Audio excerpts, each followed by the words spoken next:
Handa na ba ang inyong mga puso para sa isang kwentong susubok sa lahat ng alam ninyo tungkol sa kapangyarihan at pag-ibig? Sabi nila, ang pinakamasakit na pagtataksil ay hindi nagmumula sa kaaway, kundi sa taong pinagkatiwalaan mo ng iyong dangal. Paano kung ang mismong taong dapat sumalo sa iyo sa harap ng dambana ay siya palang unang magtutulak sa iyo sa kahihiyan? Isang malakas na sigaw ang bumasag sa solemne at sagradong katahimikan ng San Agustin Church. Dr. Joaquin, tulong! Parang awa mo na. Lahat ng ulo, mga socialite na nakapinya-barong at Filipiniana, mga maimpluwensyang negosyante, maging ang obispo, ay lumingon sa pinanggalingan ng boses. Sa gitna ng pasilyo, nakaluhod at gulagulanit ang itsura, ay si Nurse Clarice Malari. Tumatakbo ang kanyang maskara, basang-basa ang kanyang uniforme, at ang mga mata niya'y punong-puno ng takot at desperasyon. Bago pa man may makakilos, si Dr. Joaquin Reyes, ang gwapo at pinapangarap na groom, ay bumitaw sa kamay ng kanyang bride. "Clarice, anong nangyari?" Tanong niya. Ang boses ay puno ng pag-aalala. "Doktor, may nananakot sa akin. Kailangan kita ngayon din." Hagulgol ng babae. Hindi gumalaw si Sandra Velasco, ang babaeng dapat ay magiging Mrs. Reyes, sa loob ng ilang minuto. Nakatayo lang siya sa harap ng altar. Ang bigat ng bestida ay parang bigat ng buong mundo. Parang nabingi ang kanyang mga tainga. Ang maririnig lang niya ay ang mabilis na tibok ng sarili niyang puso. Isang tibok. Dalawa. Tatlo. Lumapit si Joaquin sa kanya. Hindi para alalayan. Hindi para humingi ng paumanhin. "Sandra, sandali lang to. Emergency." Sabi niya, halos pabulong, na parang siya pa ang naiistorbo. At sa isang iglap, tinalikuran na niya si Sandra. Tinalikuran niya ang kanilang mga pamilya. Tinalikuran niya ang Diyos sa harap ng altar. Naglakad siya palayo. Mabilis, walang lingon. Inalalayan niyang tumayo si Clarice, inakbayan, at sabay silang nawala sa malaking pinto ng simbahan. Naiwan si Sandra, mag-isa sa altar. Ang lamig ng mga kamay niya ay gumapang mula sa buke na hawak niya. Naalala niya ang mga gabing sinamahan niya si Joaquin mag-aral para sa kanyang board exams. Ang mga pagkaing hinanda niya tuwing pagod ito, mula sa ospital, ang lahat ng sakripisyo at pag-intindi. Para saan? Para dito? Nagsimula ang mga bulungan, parang mga bubuyog, mahina sa simula, hanggang sa lumakas ng lumakas. Mga tingin na puno ng awa, mga tingin na puno ng panghuhusga. Kawawa naman, nakakahiya. Iniwan sa altar, hiya. Isang salita. Pero ang bigat, parang sanlibong dagok sa kanyang pagkatao. Pero walang luhang pumatak, dahan-dahan, sa harap ng daan-daang pares ng matang nakatitig sa kanya, itinaas ni Sandra ang kanyang kamay at inayos ang kanyang belo. Isang simpleng kilos, pero para sa kanya, iyon ay pagsuot ng isang maskara, isang baluti. Naglakad siya, diretso, walang lingon. Bawat hakbang palayo sa altar ay matatag. Bawat yabag sa marmol na sahig ay may bigat, pero walang pag-aalinlangan. Nilagpasan niya ang kanyang mga magulang na hindi makapagsalita sa gulat. Nilagpasan niya ang pamilya Reyes na nakayuko sa kahihiyan. Paglabas niya ng simbahan, sumalubong sa kanya ang kanyang driver na naghihintay sa bridal car. Binuksan nito ang pinto, puno ng pagkalito ang muka. Pumasok si Sandra sa loob. Ang kanyang puting bestida ay biglang parang hindi nababagay sa malamig na leather ng sasakyan. Isinara ng driver ang pinto. "Ma'am Sandra, saan po tayo?" Tanong ng driver. Nanginginig ang boses. Tumingin si Sandra sa labas ng bintana. Ang nangiti ng isang anghel sa stained glass na bintana ng simbahan ay parang nang uuyam. Huminga siya ng malalim. At nang magsalita siya, ang boses niya ay kalmado, malamig, at puno ng awtoridad na hindi pa naririnig ng driver mula sa kanya kailanman. Sa BGC, sa opisina. Nagulat ang driver, pero tumango na lang at pinaandar ang makina. Habang ang sasakyan ay papatawid sa tulay palayo sa Lumang Maynila, ang imahe ni Sandra bilang isang kaawa-awang nobya ay unti-unting naglaho. Huminto ang sasakyan sa harap ng isang mataas at makabagong gusali na salamin. Sa harapan nito, nakaukit sa bakal ang mga salita. Velasco, Biopharma and Diagnostics. Bumaba si Sandra. Ang kanyang damit pangkasal ay sumayad sa semento ng corporate world. Ang security guard sa lobby, nang makita siya, ay natigilan saglit bago tumakbo para buksan ang pinto. Tumuwid siya ng tayo at yumuko ng may buong paggalang. Magandang gabi po, Madam Chair. Ang elevator ay umakyat nang walang tunog patungo sa penthouse floor. Nang bumukas ang pinto, isang malawak at minimalistang opisina ang bumungad kay Sandra. Ang mga dingding na salamin ay nagpapakita ng kumikinang na mga ilaw ng Bonifacio Global City. Ito ang mundo niya, ang kaharian niya. Diretso siyang pumasok sa kanyang private lounge sa likod ng opisina. Walang salita. Hinubad niya ang belo at inilapag sa isang siliyang iyemis. Sunod, ang mga puting guwantes. Pagkatapos, isa-isa.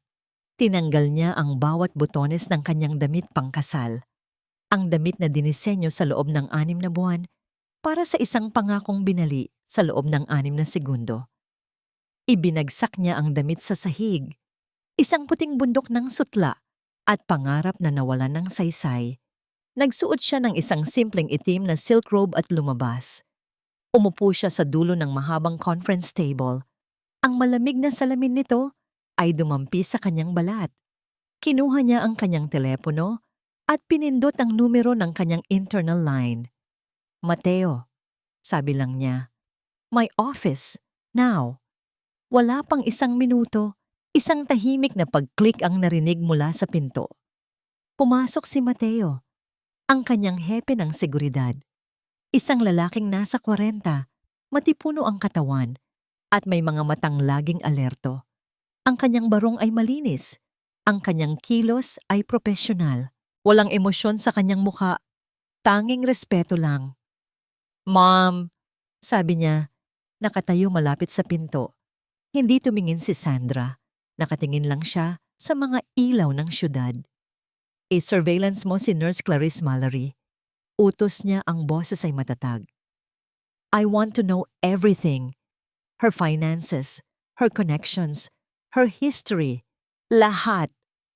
Masusunod po, sagot ni Mateo. Walang tanong, walang pag-aalinlangan. Habang nag-uusap sila, umilaw ang personal na telepono ni Sandra sa mesa. Ang pangalan ni Joaquin ay lumitaw sa screen. Paulit-ulit itong tumunog. Sinisira ang katahimikan ng opisina. Tinitigan lang ni Sandra ang screen. Hindi niya ito sinagot. Hindi niya ito pinatay. Hinayaan lang niya itong tumunog hanggang sa kusa itong huminto. Isang pagpapakita ng kontrol, isang mensahe na hindi man naririnig ni Joaquin ay malinaw na malinaw. Tapos na ang kapangyarihan mo sa akin. Nang tumahimik ang telepono, kumuha si Sandra ng isang pitsel ng tubig at nagsalin sa baso. At doon, sa simpleng kilos na yon, nakita ni Mateo ang isang bagay na hindi makikita ng iba. Isang bahagyang panginginig sa kamay ni Sandra. Halos hindi mahahalata, pero nandoon, isang maliit na bitak sa kanyang bakal na baluti. Hindi nagsalita si Mateo. Dahan-dahan siyang lumapit sa isang side table, kumuha ng isang malinis na tissue at maingat na inilapag ito sa tabi ng baso ni Sandra. Isang tahimik na alok ng suporta, isang pag-unawang hindi nangangailangan ng salita. Tumangulang si Sandra bilang pasasalamat bago uminom. I'll have a preliminary report in an hour, sabi ni Mateo, handa nang umalis. Make it 30 minutes, sagot ni Sandra. Hindi inaalis ang tingin sa labas. Yumuko si Mateo at tahimik na lumabas ng silid. Naiwan muli si Sandra sa katahimikan, kasama ang mga multo ng nakaraan at ang mga plano para sa hinaharap. Eksaktong 29 na minuto ang lumipas Tumunog ang kanyang internal line. Si Mateo. Yes? Sagot ni Sandra. Ma'am? Sabi ng boses sa kabilang linya. Mas seryoso ngayon. May nahanap kami kaagad. Hindi lang siya basta nurse. Natuwid ng upo si Sandra. Go on? Nagkaroon ng maikling paghinto bago nagpatuloy si Mateo. Ma'am, may record ang pamilya Malari. May history sila sa kumpanya. Sa papa nyo. Dinala ni Joaquin si Clarice sa isang maliit at malinis na condominium unit na malapit sa ospital. Isang lugar na para lang sa mga emergency at mahahabang oras ng duty. Pinaupo niya ito sa sofa at binigyan ng isang basong tubig. Nanginginig pa rin ang buong katawan ng babae. Okay ka na ba? Mahinang tanong ni Joaquin. Lumuhod siya sa harap nito para magpantay ang kanilang mga mata. Sabihin mo sa akin, Clarice, anong nangyari? Sino ang nananakot sa'yo? Huminga ng malalim si Clarice. Ang mga luha ay muling tumulo. Dok, may mga tao kasing naniningil sa utang ng pamilya ko. Mga fixer. Kanina, bago ako pumasok sa simbahan, hinarang nila ako. Sabi nila, kung hindi ako makakabayad, kung hindi ako gagawa ng paraan, idadamay nila ang mga kapatid ko. Ang kwento ay malabo, pero ang takot sa mga mata ni Clarice ay mukhang totoo. At para kay Joaquin, sapat na iyon. Ang nakita niya sa harap niya ay hindi isang kasamahan sa trabaho. Ang nakita niya ay isang pasyente, isang biktima na kailangan ng tulong. At siya, si Dr. Joaquin Reyes ang tagapagligtas. Huwag kang mag-alala, sabi niya, at hinawakan ng kamay nito. Ako ang bahala. Hindi ka nila gagalawin. I will protect you. Sa mga salitang yon, mas lalong humagulgol si Clarice, pero ngayon ay may kasama ng pasasalamat. Yumakap siya nang mahigpit kay Joaquin. Salamat, Doc. Alam kong sayo lang ako makakatakbo. Habang nakayakap si Clarice, tumunog ang telepono ni Joaquin. Hindi si Sandra, ang nanay niya. Alam na niya kung ano ang sasabihin nito. Dahan-dahan siyang kumalas kay Clarice. Excuse me? Sabi niya at lumayo para sagutin ang tawag sa may bintana. Joaquin!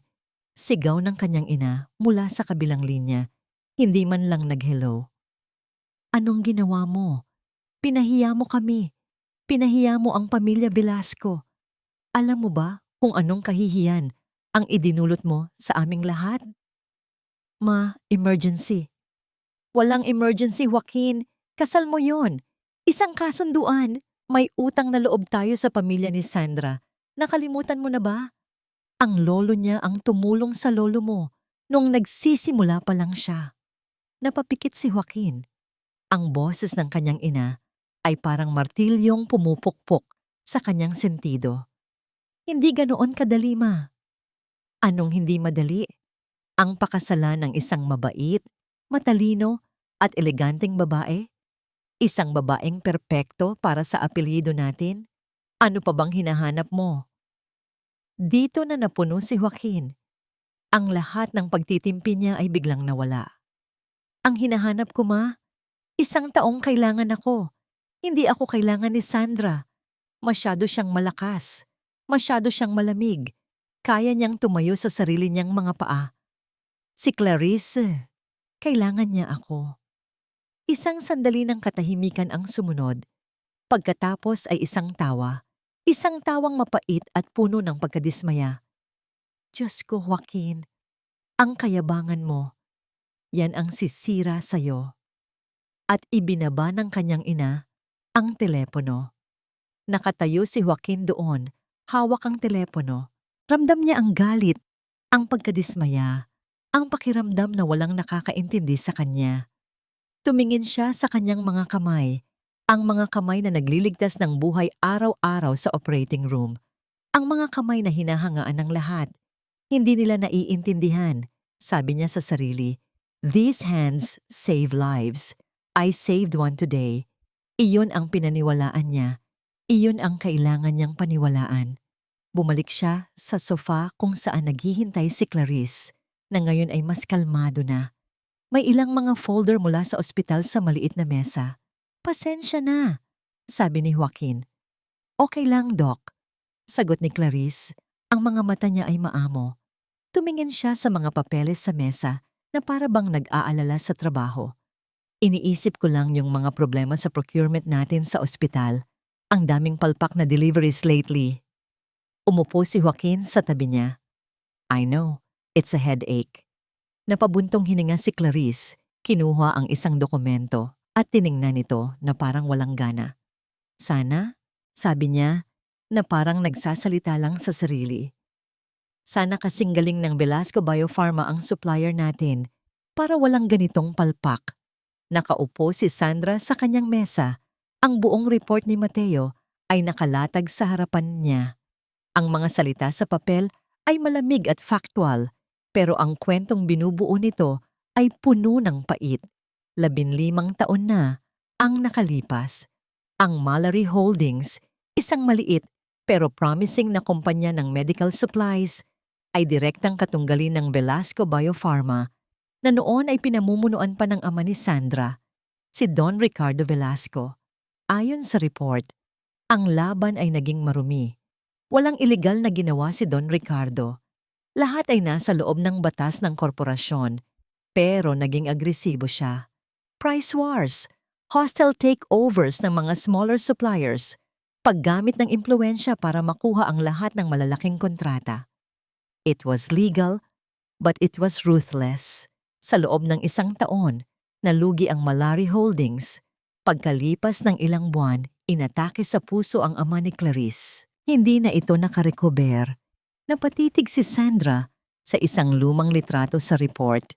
Isang masayang pamilya sa harap ng isang maliit na opisina. Ang batang Clarice, nakangiti at nakayakap sa kanyang ama. Napahigpit ang hawak ni Sandra sa kanyang pluma. Kaya pala. So this is not about Joaquin, mahinang sabi ni Sandra sa sarili. This is about my father. This is about revenge. Itinulak niya palayo ang mga papeles. Ang sakit ng nakaraan ay hindi na niya mababago. Ang kailangan niyang harapin ay ang panganib sa kasalukuyan. Mateo, sabi niya sa intercom, alamin mo ang lahat tungkol sa mga bagong suppliers ng St. Jude's Hospital in the last 6 months. Anything suspicious, anything new, I want it on my desk. Kinabukasan sa ospital, abala ang lahat. Si Joaquin, pagod mula sa isang magdamag na operasyon, ay nagkakape sa nurse's station. Biglang lumapit si Clarice. Ang muka ay puno ng sinserong pag-aalala. Doc, pasensya na sa abala, sabi niya. Pero may problema na naman sa viewing. Delayed na naman yung delivery ng cautery machines mula sa supplier natin. Paano kung may emergency? Napabuntong hininga si Joaquin. Ito na naman ang problema niya araw-araw. Bureaucracy, inefficiency. I'll call procurement again, sabi niya, pagod na. Doc, wala ring mangyayari, sabi ni Clarice at may inilapag na isang makintab na brochure sa mesa. Pero may narinig po ako. May bagong kumpanya, Innovatus Med Supply. Mas maliit sila, pero sabi nila, mas mabilis at mas practical daw ang serbisyo nila. Tiningnan ni Joaquin ang brochure. Mukha itong professional. The board will never approve a new supplier that fast. Sabi ni Joaquin. Ngumiti si Clarice, isang matamis na ngiti. Pero ikaw ang department head, Doc. Isang trial order lang naman. A small one. Para lang makita kung totoo ngang mas maayos sila. Para sa mga pasyente natin. May inilabas siyang isang purchase order form. Halos lahat ng detalye ay napunan na. Ang kailangan na lang ay pirma. Para hindi na po kayo maabala, sabi niya. At iniabot ang isang ballpen kay Joaquin. Nag-atubili si Joaquin. Alam niyang labag ito sa proseso. Pero naalala niya ang pasyente kahapon na muntik nang mapahamak dahil sa delayed na gamot. Naalala niya ang pagod niya sa pakikipag-away sa mga taong nasa opisina lang. Naalala niya ang mga salita ni Clarice para sa mga pasyente natin. Siya ang hepe, Siya ang may kapangyarihan. Siya ang tagapagligtas. Bago umalis si Clarice para bigyan siya ng espasyo mag-isip, sumulyap ito sa kanyang telepono. Ang lock screen nito, isang lumang litrato ng isang batang babae at kanyang ama. Sa isang saglit, ang maamong mukha ng nurse ay nawala. Napalitan ito ng isang tingin na matigas, malamig, at puno ng matagal ng kinikim-kim na galit. Hindi yun nakita ni Joaquin.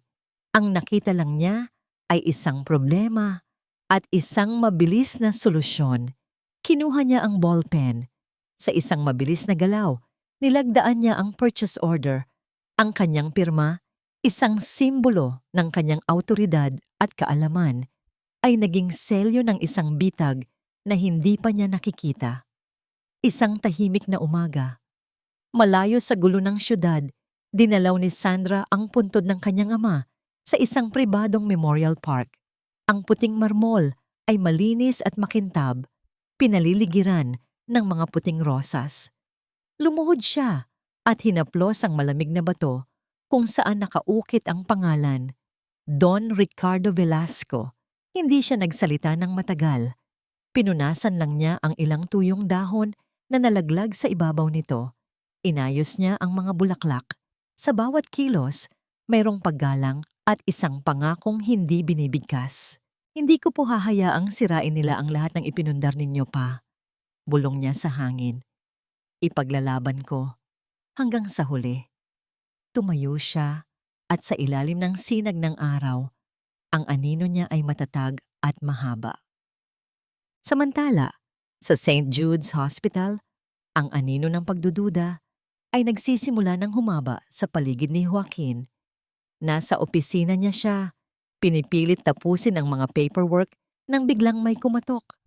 Pumasok si Mrs. De Guzman, ang matandang hepe ng pharmacy, isang babaeng kilala sa pagiging istrikto at masusi sa lahat ng bagay.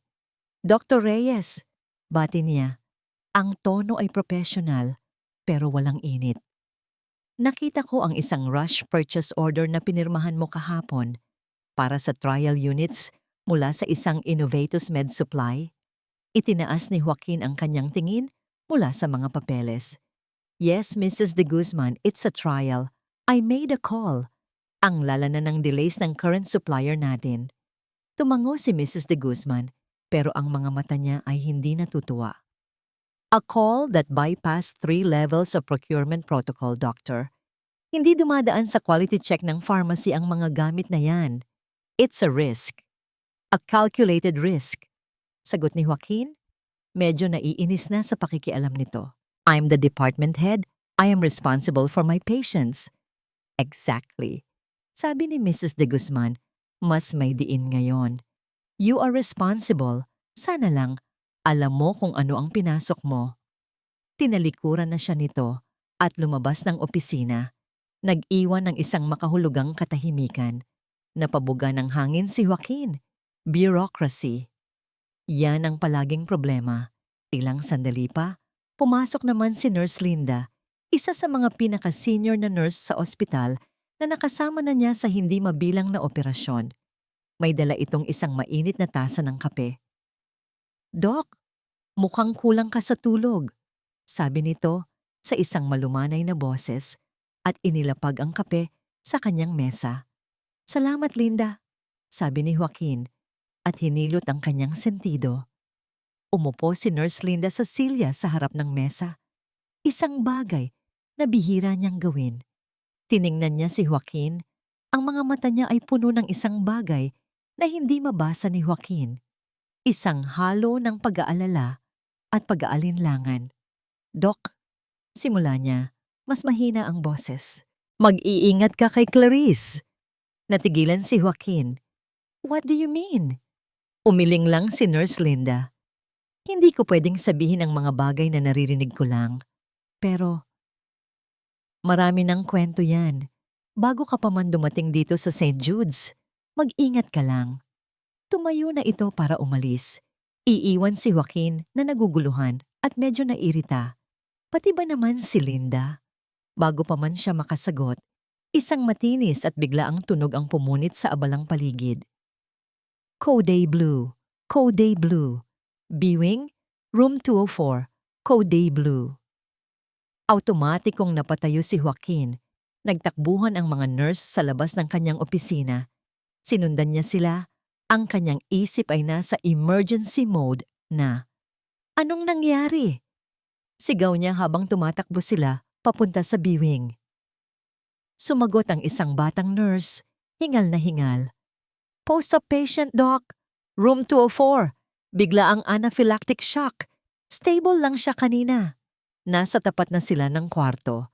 Nakita ni Joaquin ang pasyente, namumula, nahihirapang huminga. Agad siyang pumasok para tumulong. Anong huling ibinigay sa kanya? Sigaw niya habang sinusuri ang vitals ng pasyente. Ang sagot ng isa pang nurse ay parang isang suntok na bumaon sa sikmura ni Joaquin. Kakagamit lang po ng bagong electrocautery device sa kanya para sa wound care, doc. Galing sa bagong delivery. Ang bagong delivery. Ang Innovatus. Ang pinirmahan niya mo niya. Nanlamig ang buong katawan ni Joaquin. Model chắc chắn rồi. Đây là chương 9. Kabanata 9, ang mga pader ay unti-unting lumalapit kay Clarice. Ramdam niya ito. Ang mga dating palakaibigang nurse ay umiiwas na sa kanya. Ang mga doktor ay nag-uusap ng pabulong kapag dumadaan siya. Ang internal audit team ng ospital ay nagsimula ng magtanong. Naintindihan niyang paubos na ang kanyang oras. Kailangan niya ng isang huling, desperadong galaw. Kailangan niya ng isang taong mapagbibintangan. Ang target niya, si Mr. Ramos, isang matandang warehouse manager sa Velasco Biopharma. Isang taong tapat, malapit ng magretiro, at nagtatrabaho sa kumpanya mula pa noong panahon ni Don Ricardo. Dahil sa kanyang katapatan, may access siya sa halos lahat ng inventaryo. Perpektong fall guy. Gamit ang isang pekeng email at mga ninakaw na access codes, gumawa si Clarice ng isang transaksyon na magmumukhang si Mr. Ramos ang nag-divert ng isang malaking batch ng mamahaling gamot palabas ng warehouse para ibenta sa black market. Ito ang magiging pruweba na may sindikato sa loob mismo ng Velasco Biopharma at siya, si Clarice, ay isa lamang biktima na nakatuklas nito. Ngunit ang hindi niya alam, ang bawat keystroke na ginagawa niya sa isang public computer cafe ay minomonitor. Sa kabilang banda, si Joaquin ay nasa pinakamababang punto ng kanyang buhay. Pagkatapos ng pag-uusap nila ni Sandra, hindi na siya pumasok sa ospital. Nagkulong siya sa kanyang kondo, napapaligiran ng dilim at ng bigat ng kanyang pagkakasala. Ang yabang niya, ang pagiging tagapagligtas, lahat ay gumuho. Ang natira ay isang lalaking durog, hinarap sa salamin ng kanyang sariling katangahan. Tinitigan niya ang kanyang telepono. Isang bahagi niya ay gustong tumakas, magtago, at hayaan na lang si Sandra na gawin ang dapat gawin. Pero may isa pang bahagi, isang maliit at halos patay, ng boses ng konsensya, ang nagsasabing hindi pa tapos ang laban. May utang siya. Hindi lang utang na loob ng pamilya. Isang personal na utang kay Sandra. Isang utang sa pasyenteng muntik niyang mapatay. Isang utang sa kanyang sarili. Sa isang biglaang desisyon, kumuha siya ng isang burner phone, isang murang telepono na hindi matutrace pabalik sa kanya. Nag-load siya rito at nag-type ng isang numero na nakuha niya mula sa isang source sa loob ng Velasco Biopharma. Ang numero ni Mateo. Iisang text lang ang sinend niya. Walang pangalan. Walang paliwanag. Check niyo si Mr. Ramos sa warehouse. He's being framed. May access si Clarice sa luma niyang hospital ID.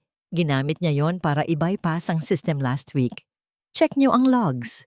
Pagkatapos ipadala ang text, agad niyang binasag ang SIM card at itinapon ang telepono sa pinakamalapit na basurahan sa labas ng gusali. Isang simbolikong pagkilos, ang pagputol sa ugnayan niya kay Clarice. Ang pagputol sa dating Joaquin Reyes Mabambas Samib. Sa opisina ni Sandra, natanggap ni Mateo ang text. Agad niyang ipinakita ito kay Sandra. Hindi galing kay Joaquin to. Sabi ni Sandra, kinikilala ang posibilidad. Hindi po, ma'am, sagot ni Mateo. Pero ang impormasyon, totoo. Nag-check na po ako.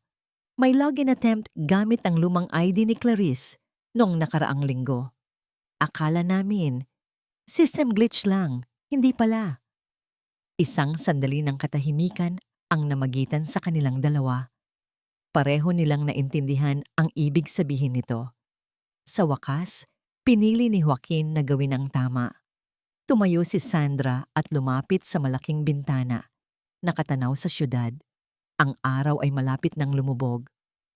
Mr. Ramos is a good man, Mateo, sabi ni Sandra. Ang boses ay mahina, pero matatag. He was loyal to my father. Hindi ko hahayaang madungisan ang pangalan niya. Humarap siya kay Mateo. Ang kanyang mga mata ay nag-aalab. We have the final piece. Maya-maya lang, habang pinaplano nila ang susunod na hakbang, tumunog ang telepono ni Sandra. Isang email, isang imbitasyon. Galing sa board ng St. Jude's Hospital. Iniimbitahan siya bilang pangunahing panauhing pandangal at tagapagsalita sa kanilang taunang Hospital Partners Forum. Ang pinakamalaking pagtitipon ng mga doktor, investor, at stakeholder sa industriya. Tumingin si Sandra kay Mateo. Ngumiti siya. Hindi isang nangiti ng kaligayahan, kundi isang nangiti ng isang general na nakahanap ng perpektong larangan ng digmaan. Well, sabi ni Sandra. Mukhang hindi na natin kailangang maghanap ng entablado, Mateo. Ang entablado na mismo ang lumapit sa atin. Gabi bago ang forum. Ang hangin ay mabigat sa pag-aabang, pero sa halip na magkulong sa kanyang opisina na napapaligiran ng mga dokumento, isang kakaibang bagay ang ginawa ni Sandra. Mateo, sabi niya sa intercom, umuwi ka na. Pero bago yon, samahan mo muna akong mag-dinner. Ma'am? Nagulat na tanong ni Mateo. Gutom na ako. Simpleng sagot ni Sandra. Hindi sila pumunta sa isang mamahaling restaurant sa BGC. Nagpahatid sila sa driver sa isang maliit na kalye sa Makati, sa isang lugar na hindi mo aakalaing pupuntahan ng isang CEO. Isang simpleng karinderya. Bukas ang mga bintana, amoy na amoy ang nilulutong adobo at sinangag. Dito kami madalas kumain ni Papa dati kapag pagod na siya sa mga board meeting. Kwento ni Sandra habang pumapasok sila. Ang mga tao sa loob, mga office worker, mga driver ng taxi ay napatingin saglit sa kanila pero bumalik din agad sa kanilang mga pagkain. Dito, sila ay mga ordinaryong taong nagugutom lang. Umupo sila sa isang plastik na mesa. Tumayo si Sandra at lumapit sa salaming estante kung saan nakahilera ang mga ulam. Anong gusto mo? Tanong niya kay Mateo. Kahit ano na lang po, ma'am. Magalang na sagot ni Mateo na hindi sanay sa ganitong sitwasyon. Hindi siya pinansin ni Sandra. Siya mismo ang kumuha ng 2 plato. Nilagyan niya ang isa ng kanin at Bicol Express. Ang isa naman, kanin at sinigang na baboy. Dinala niya ang mga ito pabalik sa mesa, kasama ang 2 bote ng malamig na Coke. Inilapag niya ang plato ng sinigang sa harap ni Mateo. Alam kong paborito mo to, sabi ni Sandra, bago umupo. Natigilan si Mateo. Sa loob ng 5 taon niyang pagsisilbi kay Sandra, palagi niyang pinapanatili ang isang profesional na distansya. Ngayon, sa simpleng pagkilos na yon, ang pag-alala sa paborito niyang ulam. Gumuho ang lahat ng pader sa pagitan nila. Kumain sila ng tahimik sa simula. Ang tanging maririnig ay ang ingay ng mga kubyertos at ang usapan mula sa ibang mga mesa. Salamat, Mateo. Basag ni Sandra sa katahimikan. Salamat sa lahat. Tumangulang si Mateo, puno ang bibig. Lumunok muna siya bago sumagot. Trabaho ko po yon, ma'am. Hindi. Pagtatama ni Sandra. Ang trabaho mo ay siguraduhing ligtas ako. Ang ginawa mo higit pa doon. Naging kakampi kita. Tumingin si Mateo sa kanyang plato. Bago po kasi mawala si Don Ricardo, Sabi niya sa isang mahinang boses, isang bagay na ngayon lang niya ikinuwento. May huling bilin siya sa akin. Sabi niya, Mateo, ang kumpanya, mababawi yan. Ang pera, kikitain ulit. Pero ang anak ko, iisa lang. Huwag mong pababayaan. Napatingin si Sandra kay Mateo. Ang kanyang mga mata ay biglang nag-init. Ngayon niya lang naintindihan, ang katapatan ni Mateo ay hindi lang para sa isang amo. Ito ay isang pangakong binitiwan sa kanyang ama. Ipinagkatiwala po kayo sa akin ng papa niyo. Pagpapatuloy ni Mateo. Hindi ko po sisirain yon. Hindi na sumagot si Sandra. Tumango lang siya. Isang tahimik na pag-unawa at pasasalamat ang namagitan sa kanila. Tinapos nila ang kanilang pagkain, pinag-usapan ang mga huling detalye ng plano para bukas sa isang mas magaan na paraan. Walang tensyon, tanging determinasyon. Nang gabing iyon, sa kanyang penthouse, humarap si Sandra sa isang full-length na salamin. Wala na ang silk robe, wala na ang mga business suit. Nakasuot siya ng isang matapang na pulang bestida. Simple pero eleganteng-elegante. Ang kulay ng kapangyarihan, ang kulay ng dugo at apoy. Tinitigan niya ang sarili niyang refleksyon. Nakikita niya ang kanyang ina, nakikita niya ang kanyang ama, at higit sa lahat, nakita niya ang kanyang sarili. Isang babaeng sinubok ng apoy, pero hindi nasunog. Isang babaeng handa ng bawiin ang lahat. Itinaas niya ang kanyang baba, at sa katahimikan ng kanyang silid, nagsalita siya sa salamin. Para sa'yo to, pa. Ang Grand Ballroom ng Manila Peninsula ay kumikinang sa ilaw ng libu-libong chandelier. Ang bawat silya ay may laman. Mga pinuno ng industriya, mga influential investors, mga sikat na doktor, at mga opisyalis ng gobyerno. Ang mga bulungan ay mababa, puno ng pag-asa para sa isang magandang taon sa industriya ng kalusugan. Nasa unang hilera, si Dr. Joaquin Reyes. Ang kanyang balikat ay nakayuko. Ang kanyang mukha ay maputla. Hindi na ang dating Joaquin na puno ng kayabangan. Ang bawat tingin na dumadaan sa kanya ay parang isang dagok. Alam niyang pinag-uusapan siya. Alam niyang ito ang kapalit ng kanyang mga pagkakamali. Sa kabilang panig ng ballroom, sa isang mesa sa likuran, nakaupo si Clarice Malari. Nakasuot siya ng isang simpleng puting damit. Ang buhok ay maayos ang ayos. Mukha siyang inosente, halos parang anghel. Sa tabi niya, ang dalawang lalaking kinatawan ng Innovatus Holdings. Nakasuot ng mamahaling suit, nakangiti, at mukhang kampante. Hindi nila alam na ang kanilang mundo ay malapit ng bumagsak. Tumahimik ang ballroom nang tumayo ang host. Ngayon, tinatawagan po natin ang ating pangunahing tagapagsalita. Ang babaeng patuloy na nagtutulak sa hangganan ng inobasyon sa industriya ng kalusugan. Walang iba, kundi ang CEO ng Velasco Biopharma and Diagnostics, Miss Sandra Velasco. Biglang nagpalakpakan ng lahat. Malakas, sabay-sabay. Naglakad si Sandra papunta sa entablado. Hindi siya nakasuot ng isang formal na gown. Ang kanyang pulang bestida ay dumula sa kanyang figura. Kapansin-pansin pero walang labis. Bawat hakbang ay may layunin. Ang kanyang presensya ay parang isang alon ng kapangyarihan na gumapang sa buong silid. Ngumiti si Sandra. Hindi ito isang matamis na ngiti. Ito ay isang nangiti na may talim. Isang ngiti na nagkukubli ng isang bagyo. Tinanggap niya ang mikropono. Ang kanyang mga mata ay naglakbay sa buong ballroom. Isang mabilis na sulyap kay Joaquin na halos hindi makahinga.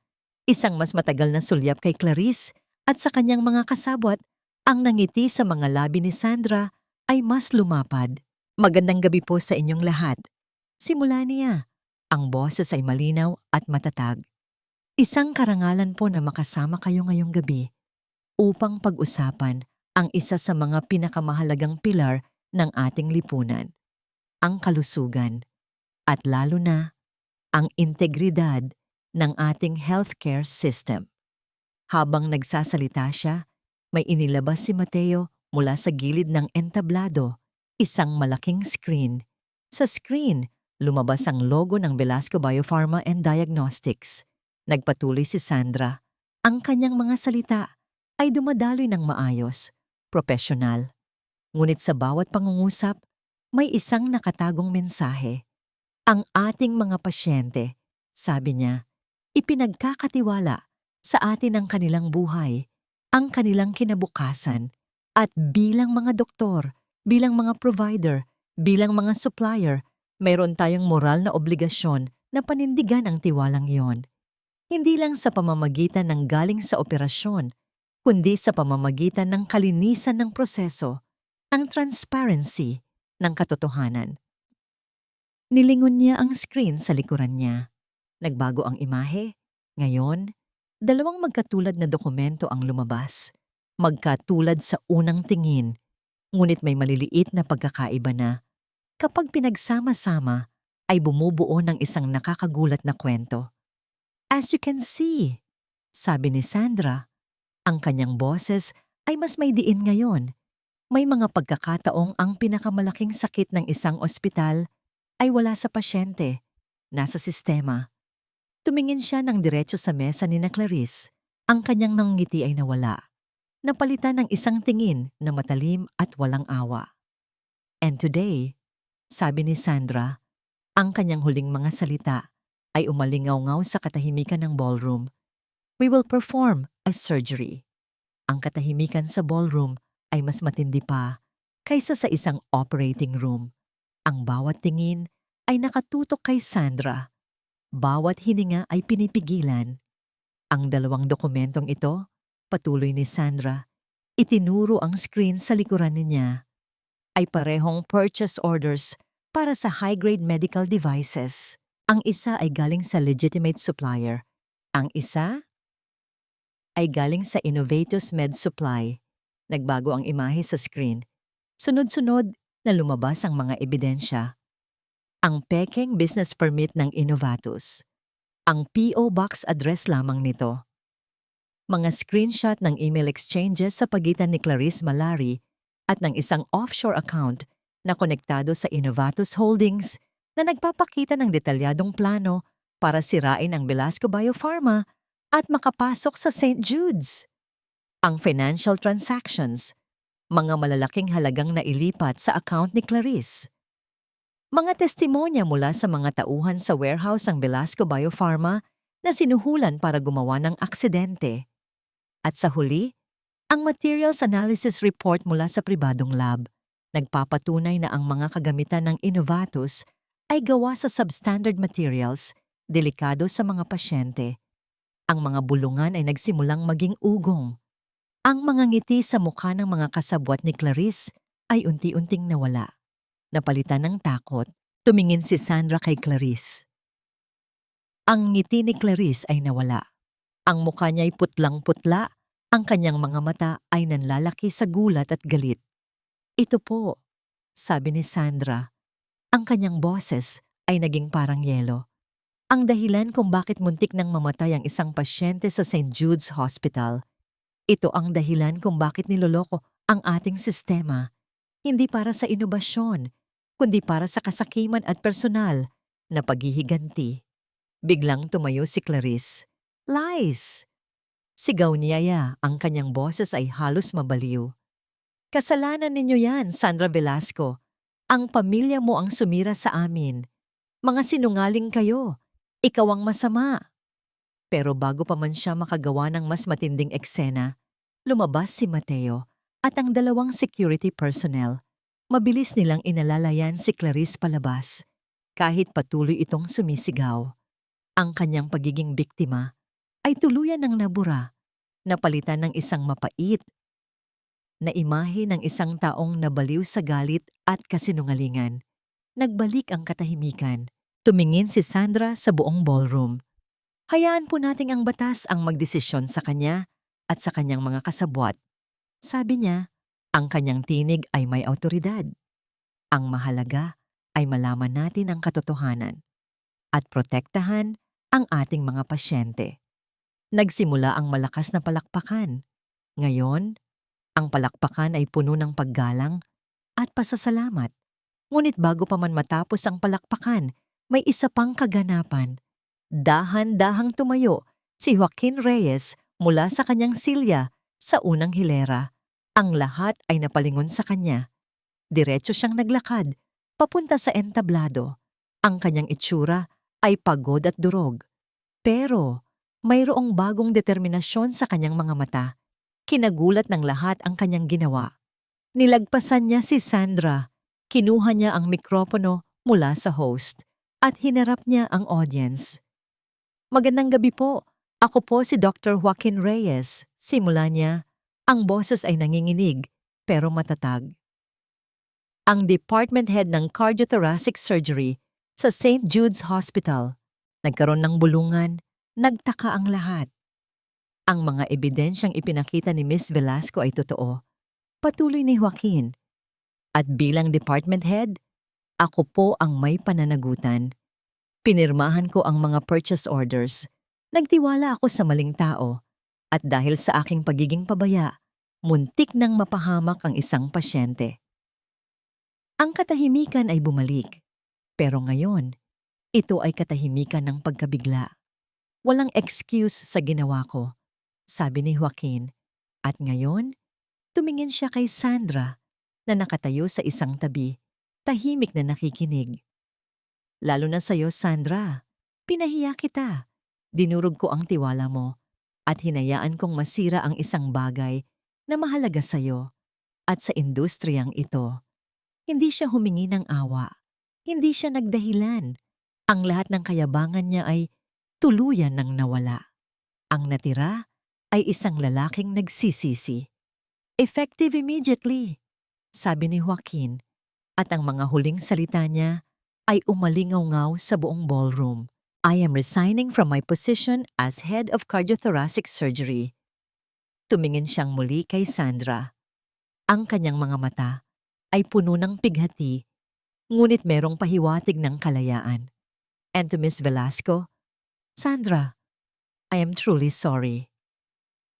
Isang malakas na tunog ang bumagsak sa ballroom. Hindi palakpakan, kundi ang pagbagsak ng kanyang mikropono sa stand.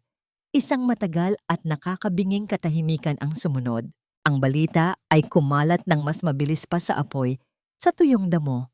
Ang pagbagsak ng Innovatus Holdings at ang pagkakabunyag ng mga kasabot ni Clarice ay naging headline sa lahat ng pahayagan at news portal. Ang lisensya ni Clarice ay binawi. Ang kanyang reputasyon ay tuluyang nawasak. Ang mga kasabot niya ay naharap sa mga kaso at pagkalugi.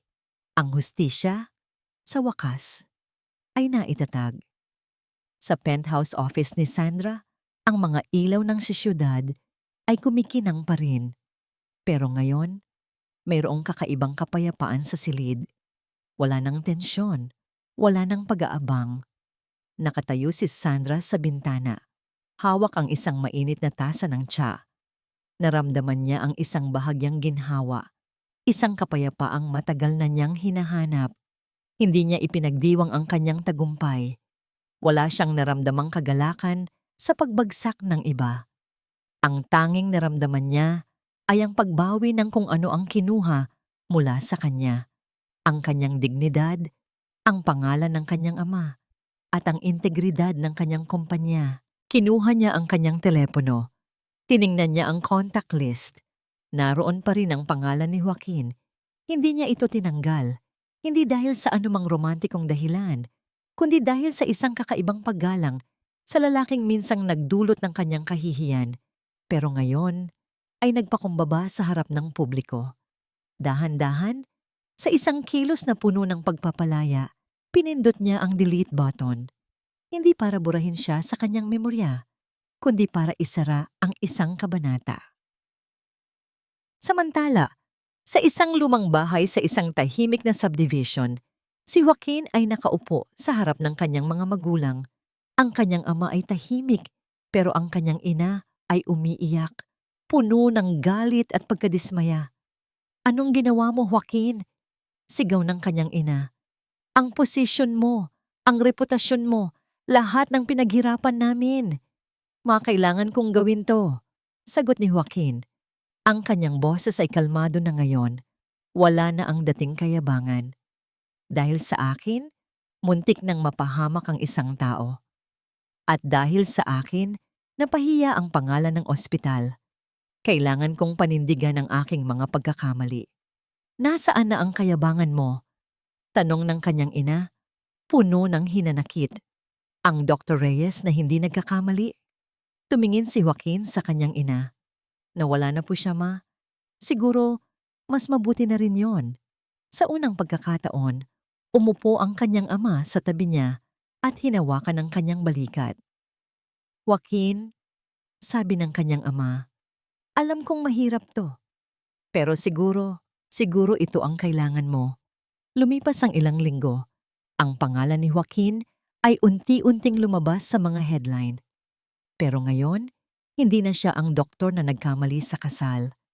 Siya na ang doktor na nagbitiw sa pwesto dahil sa pananagutan. Isang bagong reputasyon.